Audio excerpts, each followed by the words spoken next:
গল্পটা হচ্ছে ১৯৭৬ সালের। মধ্যবয়সী এই মহিলাটির নাম জিয়ান। সে মা এবং বোনের সাথে কুইংডাও নামের চীনের এক প্রত্যন্ত গ্রামে বসবাস করে। তার দুটো কন্যা সন্তান রয়েছে। তার স্বামী থাকে চাংচাও নামের এক অন্য শহরে। সে জিয়ানকে নিজ পরিবারের অমতে বিয়ে করেছিল, তাই এত বছর জিয়ানকে মায়ের বাড়িতেই থাকতে হয়েছে। তবে অবশেষে তার স্বামী তাদের নিয়ে থাইল্যান্ডে গিয়ে সেটেল হবে, তাই জিয়ান বাচ্চাদের নিয়ে তার স্বামীর কাছে অর্থাৎ চাংচাও শহরের উদ্দেশ্যে রওনা হবে আগামীকাল। যাওয়ার আগে শেষবারের মতো সবাই একসাথে ডাম্পলিং বানায়। এই খাবারটা তার মায়ের খুব পছন্দের। তিনি খুব সুস্বাদুভাবে ডাম্পলিং তৈরি করেন, তবে জিয়ানের ডাম্পলিং আরো বেশি টেস্টি হয়। এরপর তার এক আন্টি এসে ইয়াংজিং নামের তার এক কাজিনের ফোন নম্বর দেয়। জিয়ানের সেই কাজিন হংকং শহরে থাকে। যে কোনো প্রয়োজনে জিয়ান তার সাহায্য নিতে পারবে। এরপর দিন সে বাচ্চাদের নিয়ে চলে আসে চাংচাও শহরে। স্টেশনে তার স্বামী মিস্টার হানজো তাকে রিসিভ করতে আসে। জিয়ান দেখে তার শাশুড়িও এসেছে স্টেশনে। তিনি এমন এক কথা বলেন যা শুনে জিয়ান কান্না করে দেয়। তিনি বলেন, কয়েক বছর আগে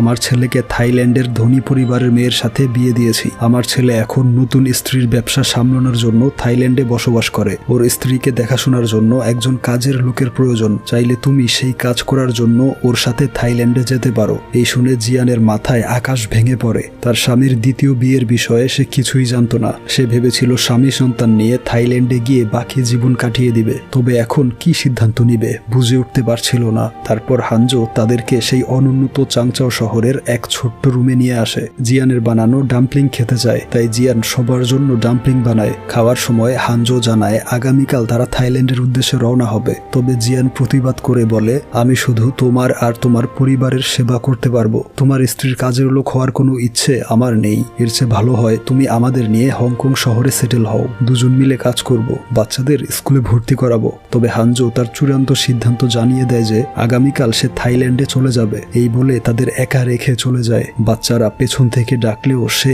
আর ফিরে তাকায় না। জিয়ান ভেবে পায় না সে এখন কি করবে। ফিরে গেলে তার মা এসব শুনে খুব কষ্ট পাবে, আর এই অপরিচিত শহরে কিভাবে টিকে থাকবে। এরপর সিদ্ধান্ত নেয় এই শহরে থেকেই জীবন যুদ্ধ চালিয়ে যাবে। তাই সবার প্রথমে তার একটা কাজের প্রয়োজন। তবে এখানের ভাষা কিছুটা আলাদা হওয়াতে তার কথা কেউ ঠিকভাবে বুঝতে পারে না। শেষমেশ এক বৃদ্ধ দম্পতির দোকানে গিয়ে কাগজে লিখে জানায় তার একটা কাজের প্রয়োজন। তাকে প্লাস্টিকের ফুল বানানোর কাজ দেখানো হয়। মহিলাটি দেখে জিয়ান এক দেখাতেই কাজটা শিখে গিয়েছে। সে খুশি হয়ে তাকে কাজটা দিয়ে দেয়। দেখা যায় বাড়ি ফিরে সারা রাত জেগে কাজ করে। সবগুলো ফুল ফিটিং করে পরদিন ভোরবেলা জমা দেয়। বিনিময়ে পায় বেশ কিছু টাকা। তবে তাকে জানিয়ে দেওয়া হয় ফুল ফিটিং এর কাজ এখন আর নেই। এই শুনে মন খারাপ হলেও পরক্ষণেই তার মন ভালো হয়ে যায় যখন দেখে পুতুল ফিটিং এর নতুন একটা কাজ শুরু হয়েছে। মহিলার সাথে কথা বলে এই কাজটাও নিয়ে নেয়। এবারও এক রাতেই সব কাজ কমপ্লিট করে ফেলে। সকালবেলা যখন পুতুল জমা দিতে বের হবে তখন তার ছোট মেয়ে প্যাং খুব অসুস্থ হয়ে পড়ে। এই দেখে বড় মেয়ে বে বলে, তুমি ওর কাছে থাকো, এগুলো নিয়ে আমি যাচ্ছি দোকানে। কিন্তু রাস্তা ভুল করে অন্যদিকে চলে যায়।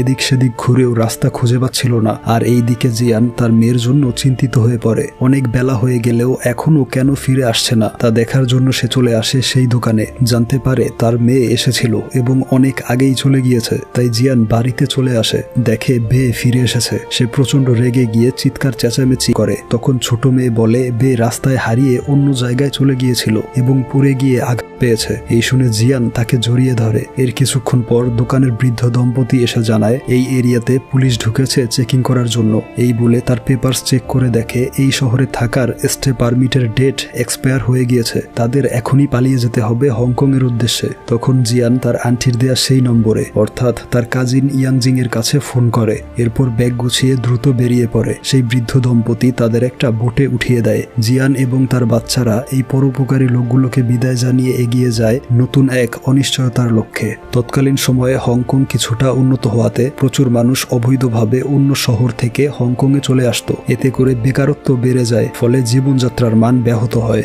জিয়ানের কাজিন ইয়াংজিং তার পেপারসগুলো ঠিক করে দেয়। এরপর মাথা গোজার জন্য তাদের নিয়ে আসে এক বাড়িতে, যেখানে অল্প জায়গার মধ্যে অনেক লোক বসবাস করে। বাড়ির মালিক হংজিং অ্যাডভান্স পেমেন্ট ছাড়াই জিয়ানকে একটা রুম দিয়ে দেয়। আরো বলে আগামী 3 মাসের মধ্যে কোনো টাকা দিতে হবে না। এছাড়া সেই বাড়ির একটা কমন কিচেন ছিল। জিয়ান এই কিচেনটাও ব্যবহার করতে পারবে। এই শুনে সে কৃতজ্ঞতা প্রকাশ করে রুমে চলে যায়। পরদিন চাকরি খুঁজতে চলে আসে এক হসপিটালে। আসলে জিয়ান ছিল একজন নার্স, তবে তাকে জানিয়ে দেয়া হয় হংকংয়ের নতুন নিয়ম হচ্ছে অন্য শহর থেকে আগত কাউকে সরকারি চাকরি দেয়া যাবে না। তাই হতাশ হয়ে সে ছোটখাটো একটা কাজের আশায় দাঁড়ে দাঁড়ে ঘুরে বেড়ায়। শেষমেশ এক রেস্টুরেন্টের বাহিরে দেখে কর্মী নিয়োগ দেয়া হবে। এই দেখে ম্যানেজারকে বলে, আমি অনেক শক্তিশালী, সব কাজ করতে পারবো। তার কথা শুনে ম্যানেজার তাকে নিয়ে আসে রেস্টুরেন্টের পেছনে। ডিশওয়াশারের একটা পোস্ট খালি আছে। জিয়ান কিছু না শুনেই রাজি হয়ে যায়, তবে কিচেনের নোংরা অবস্থা দেখে তার মাথা ঘুরে যায়। তারপর নিজেকে শান্ত করে প্রথমে ধুয়ে মুছে জায়গাটা পরিষ্কার করে নেয়। এরপর কাজে লেগে পড়ে। বাড়ি ফিরে বড় মেয়ে বেকে বলে, আমি কাজ পেয়ে গিয়েছি, প্রতিদিন সকাল 6টায় যেতে হবে, তাই তুমি ঠিক সময়ে বোনকে নিয়ে স্কুলে চলে যাবে। অর্থাৎ সে তার মেয়েদেরকে স্কুলে ভর্তি করিয়েছে। চাকরি পাওয়ার এই খুশির সংবাদ শুনে মালকিন হংজি জিয়ানের কাজিনকে কল করে ডাকে। তার কাজিন ইয়াংজিংও বেশ খুশি ছিল চাকরির কথা শুনে, তবে এই সামান্য বেতনে থাকা, খাওয়া আর বাচ্চাদের খরচ জোগানো কষ্টকর হয়ে যাবে। তাই ইয়ংজিং বলে তার মালিকের স্ত্রী ডায়াবেটিসে আক্রান্ত, প্রতিদিন ভোরবেলা ভ্যাকসিন দিতে হয়। যেহেতু জিয়ান একজন নার্স, তাই ভ্যাকসিন দেওয়ার কাজটা সে করতে পারে, এতে কিছু এক্সট্রা টাকা ইনকাম হবে। জিয়ান খুশি মনে রাজি হয়ে যায়। এরপর থেকে প্রত্যেক দিন ভোর 4টায় ঘুম থেকে ওঠে। প্রথমে তাদের ধর্ম অনুযায়ী মালকিন হংজির মূর্তিকে প্রার্থনা করে, তারপর ভ্যাকসিন দিতে চলে আসে। তা শেষ করে যায় রেস্টুরেন্টের ডিশওয়াশ করতে। এভাবেই তার জীবন যুদ্ধ চলতে থাকে। যেহেতু সে খুব ভোরবেলা ওঠে, তাই একদিন অন্ধকারের মধ্যে একজনের সাথে ধাক্কা লেগে যায়। সেই লোকটা তাকে অনেক কথা শোনায়। এই শুনে সেখানের একটা লোক, যিনি এই বাড়ির লন্ড্রির কাজ করে, সে তার লাইট জ্বালিয়ে দেয়। এই দেখে জিয়ান গভীর শ্রদ্ধার সাথে তাকে ধন্যবাদ জানায়। দেখা যায় প্রথম মাসের বেতন পেয়ে কিছু টাকা তার মায়ের কাছে পাঠায়, কারণ জিয়ান ছিল তার পরিবারের একমাত্র উপার্জনকারী। টাকা না দিলে তার মা আর বোন অসহায় হয়ে পড়বে। বাড়িতে টাকা পাঠাতে গিয়ে এখানের সম্পূর্ণ বাড়ি ভাড়া দিতে পারে না। তবে মালকিন হংজি খুব ভালো একজন মানুষ, ওই অল্প টাকাই খুশি মনে রেখে দিত আর বলতো, যখন পারো অল্প অল্প করে পরিশোধ করে দিও। আশেপাশে এত ভালো মানুষ পেয়ে জিয়ান খুব খুশি ছিল। তার বাচ্চারা কার্টুন দেখতে গেলে হংজি সাইডে সরে গিয়ে দেখতে দিত। সেখানে আরো থাকতো দুজন সুন্দরী মেয়ে, যারা মডেল হওয়ার জন্য চেষ্টা করছিল। সবাই জিয়ান আর বাচ্চাদের ভালোবাসতো, শুধু এই মানুষটা ছাড়া, যে ছিল খুবই বদমেজাজি, নিজে কোনো কাজ করে না, স্ত্রীর টাকায় চলে। এরপরেও মেয়েটাকে সারা দিন মারধর করে, কারণ তার স্ত্রী রাত জেগে বাহিরে কাজ করত। সে ভাবতো তার স্ত্রী কোনো খারাপ কাজ করছে। তবে এর প্রতিবাদ করে তার পাশের রুমের লোকটা, যে তার স্ত্রীকে চাকরি দিয়েছিল ট্রাম স্টেশনে। সে বলে, তোমার স্ত্রী খুব পরিশ্রমী আর ভালো একজন মেয়ে, একটু বেশি টাকা ইনকাম করার জন্য সে রাত জেগে ট্রাম পরিষ্কারের কাজ করে। আর এই কথাবার্তা শুনে জিয়ান তার পিছু করে। নিচে এসে বলে সেও রাতের বেলা ট্রাম পরিষ্কারের কাজ করতে চায়। ভ্যাকসিন দিয়ে আর ডিশওয়াশ করে যথেষ্ট টাকা পায় না, তাই আরো একটা কাজের প্রয়োজন। লোকটা আশ্বস্ত করে কাজের ব্যবস্থা করে দিবে। ওইদিকে উপরতলায় তার ছোট মেয়ে প্যাং সেই বদমেজাজি লোকটার সাথে ধাক্কা খায়। লোকটা রেগে গিয়ে তাকে শুরু করে। এই দেখে বে তার মাকে ডেকে নিয়ে যায়। লোকটা জিয়ান এবং তার বাচ্চাদের বাজে কথা বলে। এই শুনে জিয়ান তাকে শুরু করে। তখন হংজি তাদেরকে ছাড়িয়ে লোকটাকে শেষবারের মতো সাবধান করে দেয়। জিয়ান বাচ্চাদের নিয়ে ছাদে চলে আসে। প্যাং বলে, আমরা গরিব, গ্রাম থেকে এসেছি, আর তুমি রেস্টুরেন্টের ডিশওয়াশার, তাই আমার নতুন স্কুলের বন্ধুরাও অনেক বাজে কথা বলে। এই শুনে জিয়ান প্রচন্ড কষ্ট পেলেও নিজেকে সামলে বলে, আমরা এখানে নতুন, তাই ওরা এসব বলে, আর খুব শীঘ্রই তোমার মা ভালো একটা চাকরি খুঁজে নেবে, তখন সবাই তোমাকে ভালোবাসবে। এই বলে তাদের সাথে যখন দুষ্টুমি করছিল, তখন একজন লোক সেই ছাদে আসে। সে জানায় সে থাকে এই ছাদের চিলেকোঠায়। এই শুনে জিয়ান ক্ষমা চেয়ে চলে যেতে নেয়। লোকটা বলে, তোমাদের যখন ইচ্ছে ছাদে আসতে পারো, আমার নাম জ্যাং হলেও সবাই ডাকে আঙ্কেল ডেজার্ট। বাচ্চারা কৌতূহলী হয়ে জিজ্ঞেস করে, কেন এমন নামে ডাকা হয়? জ্যাং বলে, আমি মিষ্টি জাতীয় খাবার বিক্রি করি, এই কারণে আমার নাম হয়ে গিয়েছে আঙ্কেল ডেজার্ট। এই বলে তাদেরকে ডেজার্ট খাওয়ানোর আমন্ত্রণ জানায়, আর তারা লোকটার জিনিসপত্র এগিয়ে দিতে সাহায্য করে। এরপর দেখা যায় নতুন বছরের আগমন উপলক্ষে হংকং শহরে এখন উৎসব মুখর পরিবেশ। এরপর তার মায়ের উদ্দেশ্যে একটা চিঠি লিখে। তবে জিয়ানের বোন সেই চিঠির স্ট্যাম্প দেখে বলে, জিয়ান এখনো হংকং শহরে কি করছে, থাইল্যান্ডে যাচ্ছে না কেন? জিয়ান চিঠিতে মিথ্যে লিখেছিল যে তার শাশুড়ি খুব অসুস্থ, তাই এখনো তারা হংকং শহরে রয়ে গিয়েছে, খুব শীঘ্রই থাইল্যান্ড চলে যাবে। অথচ তার স্বামী তাদেরকে চিরদিনের জন্য একা রেখে চলে গিয়েছিল, আর সে এখন সংসার চালানোর জন্য একসাথে 3টা চাকরি করছে। সারাদিন হাড় ভাঙা পরিশ্রম করে রাতের বেলা ট্রাম পরিষ্কারের চাকরিটাও নিয়েছে। ওইদিকে বাড়িতে বাচ্চাদের দেখাশোনা করত হংজি। এরপর নতুন বছর উপলক্ষে সবাইকে ডাম্পলিংস খাওয়ায়। তার বানানো সুস্বাদু ডাম্পলিং খেয়ে সবাই খুব প্রশংসা করে। ট্রামে চাকরি দেয়া সেই বয়স্ক লোকটা তার বাচ্চাদের জন্য খেলনা নিয়ে আসে। তারপর নিচে গিয়ে নতুন বছর উদযাপন করে তারা। এভাবেই বেশ কিছু সময় কেটে যায়। একদিন জিয়ান ডিশ ওয়াশ করে নেয়ার সময় ধাক্কা খেয়ে পড়ে যায়, কিন্তু অনেক চেষ্টা করেও উঠতে পারছিল না। তারপর রাতের বেলা ট্রামে কাজ করার সময় প্রচন্ড ব্যথা অনুভব করে। তারপর বহু কষ্টে রাস্তা দিয়ে হেঁটে এসে হামাগুড়ি দিয়ে বাড়ির সিঁড়ি বেয়ে ঘরে চলে আসে। মায়ের এই অবস্থা দেখে বাচ্চারা সবাইকে ডেকে আনে। হংজি তাকে দ্রুত হসপিটালে পাঠিয়ে দেয়। ডক্টর জানায় তার মেরুদণ্ডে ফাটল ধরেছে, এত পরিশ্রমের কাজ করতে পারবে না এবং কয়েকদিন হসপিটালে বিশ্রামে থাকতে হবে। জিয়ান বলে, ব্যথা কমার ওষুধ দিয়ে দিন, আমার 2টো সন্তান রয়েছে, কাজ না করলে তাদের না খেয়ে থাকতে হবে। এরপর তাকে কয়েকদিন হসপিটালে থাকতে হয়। তখনও হংজি তার বাচ্চাদের দেখাশোনা করত। এরপর বাড়ি ফিরে আসলেও বহুদিন সে ঠিকভাবে চলাফেরা করতে পারত না। নিয়ম অনুযায়ী সে রেস্টুরেন্ট থেকে কিছু টাকা পাবে চিকিৎসা খরচ বাবদ। এই দুর্দিনে ওই টাকাটা পেলে বেশ কিছুদিন সংসার চালাতে পারত। তবে ম্যানেজার তাকে সরাসরি না করে দেয়, কোনো টাকা দিতে পারবে না। উল্টো তাকে অসুস্থতার ভান করে থাকা লোভী বলে অপমান করে। এদিকে বয়স্ক লোকটা জানায় ট্রামের মালিক সিদ্ধান্ত নিয়েছে অন্য শহর থেকে আসা বহিরাগতদের কাজে রাখা হবে না, অর্থাৎ রাতের ট্রাম পরিষ্কারের চাকরিটাও চলে যায়। সব মিলিয়ে প্রচন্ড হতাশা আর চরম দুর্ভোগে পড়ে যায় জিয়ান। বাচ্চাদের খাওয়ানোর মতো টাকাটাও তার কাছে ছিল না। সিদ্ধান্ত নেয় ছাদ থেকে দিয়ে জীবন করে দিবে। ঠিক তখনই তার ছোট্ট মেয়েটা এসে একটা ছড়া বলতে শুরু করে। বাচ্চাদের মুখের দিকে তাকিয়ে সিদ্ধান্ত বদলে নেয়। তারা জিজ্ঞেস করে, তোমার কি হয়েছে? জিয়ান বলে, আমি খুব ক্লান্ত, জীবন যুদ্ধে হেরে যাচ্ছি। তাদের সমস্ত কথা পাশ থেকে শুনতে পায় সেই ডেজার্ট আঙ্কেল। সে বাচ্চাদের ডেকে বলে, এখন থেকে আমি তোমাদের খাওয়াবো। এই শুনে জিয়ান চরম কৃতজ্ঞতায় কান্না শুরু করে। এরপর সে তাদের জন্য রান্না করে, তার সুস্বাদু ডেজার্ট খেতে দেয়। তখন জিয়ান জিজ্ঞেস করে, আপনি এগুলো কোথায় বিক্রি করেন? সে বলে, সমুদ্র বন্দরের সামনে। পরদিন ভোরবেলা তাকে নিয়ে আসে সেই সমুদ্র বন্দরে। বলে, আমরা প্রতিদিন 6:30টায় এখানে চলে আসি। এখানে fried chicken, fish ball, soup সহ বিভিন্ন ধরনের খাবার বিক্রি করা হয়, তবে কেউ ডাম্পলিং বিক্রি করে না। তুমি খুব ভালো ডাম্পলিং বানাতে পারো, তোমার উচিত এই বিজনেসটা শুরু করা। আঙ্কেল ডেজার্টের সেই আইডিয়া অনুযায়ী জিয়ান প্রথমে তার রিংটা বিক্রি করে। তারপর উকিলের সাহায্যে রেস্টুরেন্টের ম্যানেজার থেকে প্রাপ্য টাকা বুঝে নেয়। পরদিন আঙ্কেল ডেজার্ট তাকে নিয়ে আসে পুরনো মালামাল ক্রয় বিক্রয়ের বাজারে। সেখান থেকে একটা পুরনো কার্ট বা বহনযোগ্য দোকান কেনে। এছাড়া প্রয়োজনীয় সব জিনিসপত্র কিনে নেয়। এরপর ডাম্পলিং বানানোর জন্য মাংস আর ডিম কেনে। তারপর দিন ভোরবেলা চলে আসে সেই বন্দরে। আঙ্কেল ডেজার্ট সবার সাথে তার পরিচয় করিয়ে দেয়। কিছুক্ষণ পর কাস্টমারের ভিড় শুরু হয়। সবাই ঠিকঠাক বিক্রি করলেও কেউ জিয়ানের ডাম্পলিং কেনে না, কারণ ওই শহরের কেউ এই খাবারটা সম্পর্কে জানতো না। এছাড়া সে খুব একটা কনফিডেন্ট ছিল না। তখনই পুলিশ এসে তাদের সবাইকে তাড়িয়ে দেয়। জিয়ান এর কারণ জিজ্ঞেস করলে সে জানায়, তারা মূলত টার্মিনালের মধ্যে, অর্থাৎ যেখানে মানুষ চলাচল করে, সেখানে তাদের দোকানগুলো বসায়, যা আসলে নিয়মের বাহিরে। তাই পুলিশ মাঝে মধ্যে এসে তাদেরকে তাড়িয়ে দেয়। তবে জিয়ানের 1 টাকাও বিক্রি হয়নি। তাই তারা চলে আসে বাজারে। সেখানে অনেক রাত অবধি দাঁড়িয়ে থাকলেও কেউই তার থেকে খাবার কেনে না। সে লক্ষ্য করে ডাম্পলিংগুলো নষ্ট হয়ে গিয়েছে। তাই সবগুলো উঠিয়ে নিয়ে ডাস্টবিনে ফেলে দেয়। আর কান্না কিছুতেই আটকে রাখতে পারে না। তার সমস্ত পরিশ্রম যেন বৃথা হয়ে গেল। শেষ ভরসার আলোটাও যেন নিভে যাচ্ছে।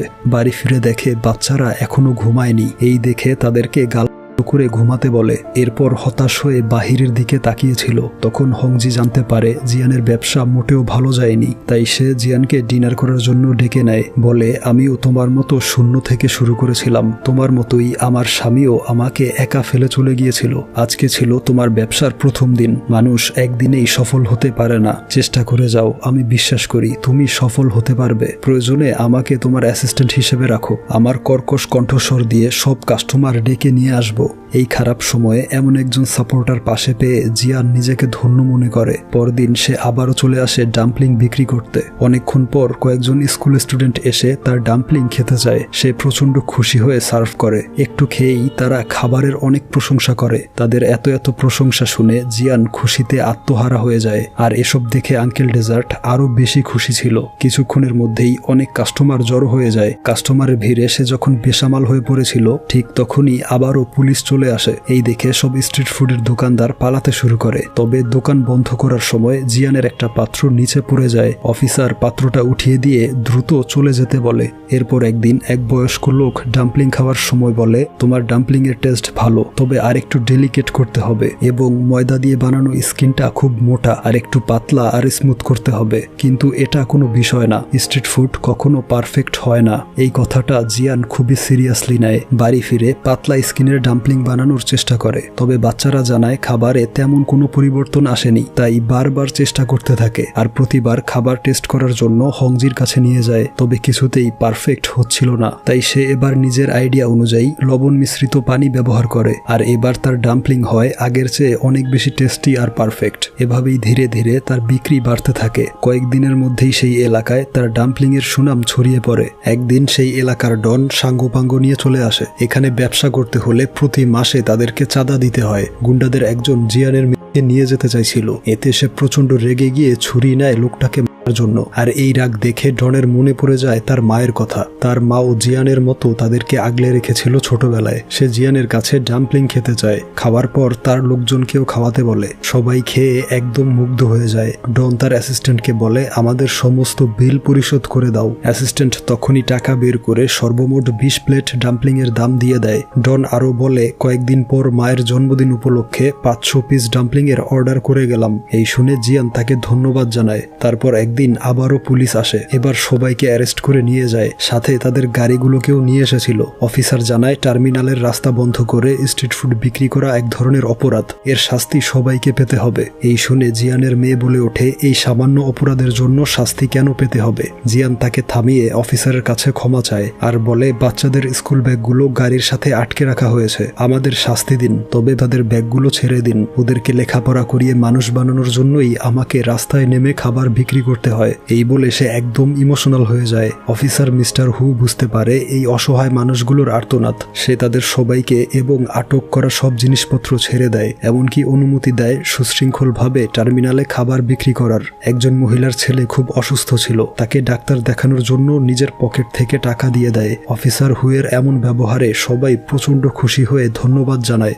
এরপর দিন অফিসার হু টার্মিনালে চলে আসে। জিয়ান ভাবে অনেক রাত অব্দি দোকান খোলা রাখায় তাদেরকে ধরতে এসেছে, তবে হু জানায় ভয় পাওয়ার কিছু নেই। সে এসেছে ডাম্পলিং খেতে, কারণ তার খাবারের সুনাম সবার মুখে শুনতে পেয়েছিল।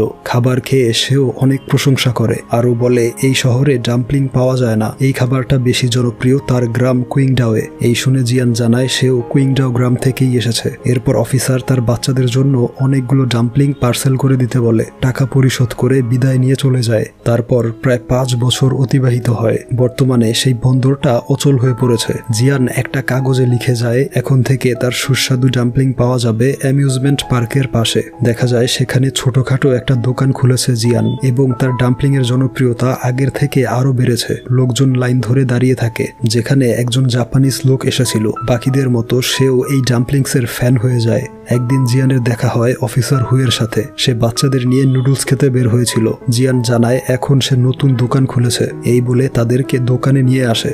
এরপর আরেকদিন অফিসার হু এবং তার বাচ্চাদেরকে জিয়ান বাড়িতে ইনভাইট করে। সেখানে হুয়ের মেয়ে বলে, মা চলে যাওয়ার পর এত টেস্টি খাবার খাইনি, অর্থাৎ হুয়ের স্ত্রী তাকে ছেড়ে চলে গিয়েছে। এর কয়েকদিন পর হু আবারও তার দোকানে যায় একটা ফর্ম নিয়ে। সে মূলত নিজের এবং জিয়ানের বাচ্চাদেরকে একসাথে সুইমিং ট্রেনিং সেন্টারে ভর্তি করাতে চায়। তার আরো 1 বছর পর দেখা যায় জিয়ান বাচ্চাদের নিয়ে গ্রামের বাড়িতে গিয়েছে। এতদিন তার মা জানতো সে তার কোয়ালিফিকেশন অনুযায়ী একটা সরকারি হাসপাতালে জব করছে, তার স্বামী এবং শাশুড়ির সাথে হংকং শহরে বসবাস করছে। তবে এই প্রথম জানতে পারে যেদিন বাড়ি থেকে বের হয়েছিল সেদিনই তার স্বামী তাকে ছেড়ে চলে যায়। আর এত বছর বহু চড়াই উতরাই পেরিয়ে আজ নিজের একটা বিজনেস দাঁড় করিয়েছে। এসব শুনে তার মা অঝরে কান্না করে। তারপর আরো কিছু সময় কেটে যায়। সারাদিন ডাম্পলিং বানিয়ে হাতের ব্যথায় বাড়ি ফিরে আসলে হংজি তার হাত মাসাজ করে দিত। তবে নতুন একটা সমস্যা হচ্ছে, কোনো এক কারণে পার্কের আশেপাশের দোকানগুলো বেশ কিছুদিন বন্ধ রাখতে হবে। তাই আগামী কয়েকদিন সে বাড়ি থেকেই হোম ডেলিভারি করবে।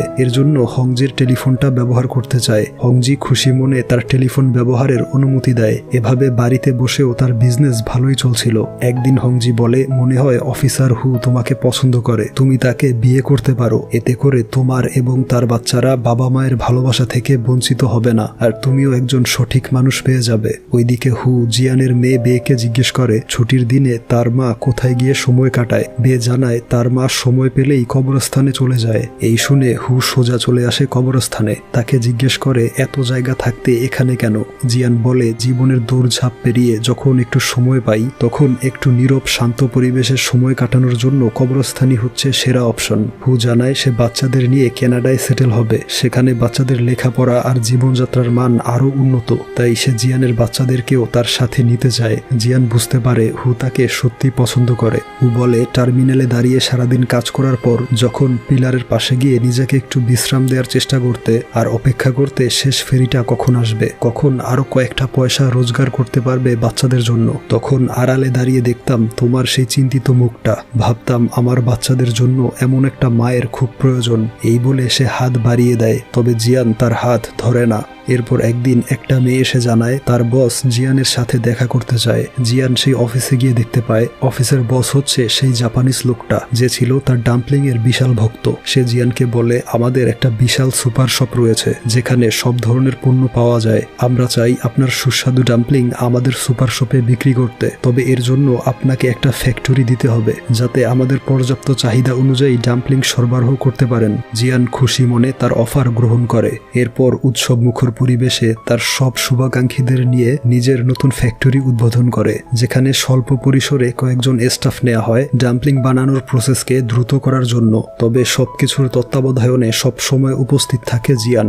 অপরদিকে অফিসার হু তাকে কানাডার ইমিগ্রেশন ফর্ম ফিল আপ করতে বলে, অর্থাৎ সে এখনো চাইছে তার সাথে জিয়ানকে কানাডায় নিয়ে যেতে। তারপর জিয়ান তাকে এবং তার বাচ্চাদেরকে ইনভাইট করে এবং তাকে বুঝিয়ে বলে যে সে তার ব্যবসায় ফোকাস করতে চায়। কানাডায় যাওয়া তার পক্ষে সম্ভব নয়। তবে হুয়ের প্রতি তার একটা ফিলিংস ছিল, কারণ হু যখন চলে যাচ্ছিল তখন জানালার পাশে দাঁড়িয়ে দূর থেকে তাকে দেখে যায়। এরপর একদিন ফ্যাক্টরিতে গিয়ে দেখে ডাম্পলিং এর স্কিনটা খুব ড্রাই এবং মোটা রেখেছে তার স্টাফরা। এই দেখে রেগে গিয়ে সেদিনের বানানোর সমস্ত ডাম্পলিং ফেলে দিতে বলে, ফলে সুপার শপে ডেলিভারি দিতে পারে না। এতে করে তার কিছুটা লস হয়ে যায়। তবে এখান থেকে বোঝা যায় সে তার ডাম্পলিং এর গুণগত মান রক্ষার্থে কতটা প্রতিজ্ঞাবদ্ধ ছিল। তো এভাবে ধীরে ধীরে আরো অনেকগুলো সুপার শপ এবং সুপার মার্কেট থেকে অফার আসে। সবাই জিয়ানের ডাম্পলিং বিক্রি করতে চায়, তবে তার শর্ত ছিল প্যাকেজিং এবং নাম তার নিজের হবে। সেই শর্ত অনুযায়ী পুরো দেশের সুপার মার্কেটে শপে তার ডাম্পলিং ছড়িয়ে পড়ে। একদিন গ্রাম থেকে কল করে তাকে জলদি বাড়ি ফিরতে বলে। গিয়ে দেখে তার মা মারা গিয়েছে।